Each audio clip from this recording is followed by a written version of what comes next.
So the maintenance crew is made up of a lot of wonderful, dedicated people, and that number is 38 full-time employees, and then this time of year that number balloons. The maintenance staff as a whole has fingers everywhere. From pushing snow to mowing grass, the HVAC, the life safety system, the buildings, and then when the projects sometimes either get too big or we don't have enough time, we involve a lot of great contractors that we work with to help us get ready for the fair each year. Our in-house guys have been finishing up a couple new ticket booths we built for the fair here.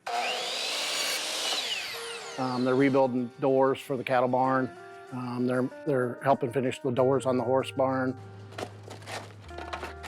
Pouring concrete. You know, we got guys that have done 20-some fairs. They know how to put on the fair. They know what needs to be done.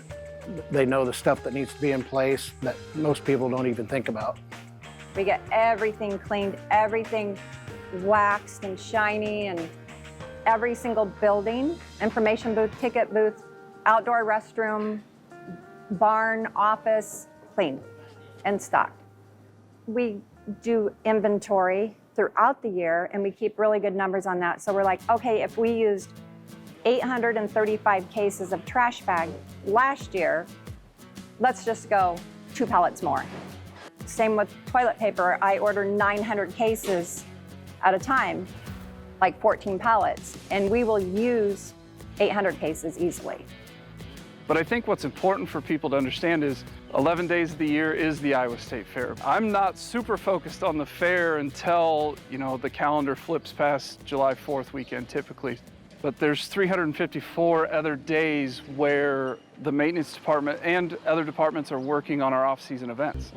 The electrical department does exactly what you think it does. We keep the power on, but we manage the high voltage systems that enter into our fairgrounds, and then down to where we hook up every stand and stall that's out here, the outlets to lights to pumps and fans, and a lot of our infrastructure's old, but we're doing a fantastic job of improving things as we can. The fair is a goal to get to and have everything be on and running before the customers get here. So it takes all of those people to keep our venues up and running all year round. You know, a lot of people's favorite question to ask me is, well, the fair's over, what are you gonna do now? Well, September is actually our busiest off-season events month. And so we have a horse sale and a horse show 10 days after the fair is over. So we are constantly getting ready for events. We have around 200 off-season events in addition to the 11 days of the fair. It's a lot of moving parts, and it takes all those people paying close attention to the details that impact them, working together to pull it all off.